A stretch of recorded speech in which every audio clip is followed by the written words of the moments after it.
Greetings and salutations. I'm very excited to be here at the launch party with you tonight. Even though I am feeling a little bit like a fish out of water, talking to policy wonks in our nation's capital is not my natural habitat. My wife tried to get me to buy a suit for tonight, and I'm looking around at all these nice suits, and maybe I should have listened to her, but Ambassador Ty let me off the hook and said I could just wear what I wear to work. But I split the difference, and I left my barbed wire snag jeans at home. Though as an aside, if you don't have fencing-related holes in your clothing, you are probably not living your best life. Okay, I'm old enough, and this may be shocking looking at me, that I remember the free trade promise of the Reagan and Clinton years. Comparative advantage was going to save us all, my brothers and sisters. And the math in those college textbooks really did math. But then over the last few decades, we've seen that on the ground, the reality is that benefit from free trade has been unequally distributed.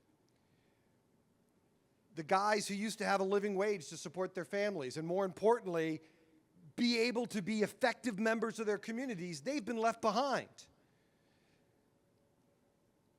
My family are German immigrant dairy farmers from Wisconsin. But not everybody wants to be a dairy farmer. I know, shocking. My cousin left the farm and got a job, a good union job, building automobiles in Kenosha. And with that union wage, Ray raised his entire family and even had enough left over to get a hunting cabin up north. If I have any Midwesterners out here, you know what I'm talking about. That's pride. Unfortunately, that's not available to his sons because the impact of our trade policy over the last 30 years has decimated union jobs. I was a fan of free trade in the 80s and the 90s, but seeing the impact of that outsourcing of manufacturing and the attendant social ills has made me reconsider that. And I hope that in the future we will be able to have a worker-centered trade policy that can be coupled with an empowering collective bargaining. And you can call me Dr. Strangelove, but I've learned to stop worrying and love industrial policy. Smart industrial policy.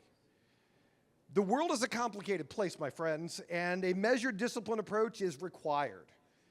I'll freely admit that I don't have the education or the context to construct international trade policy, but I'd sure like to see the people who do have that expertise listen to the voices of the people who actually live in the economy.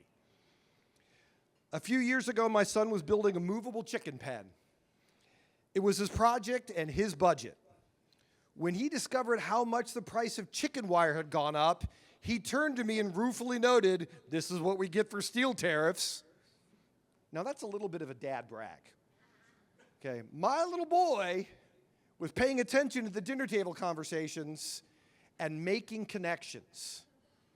And it would have been really easy to lean into the personal cost of that tariff policy.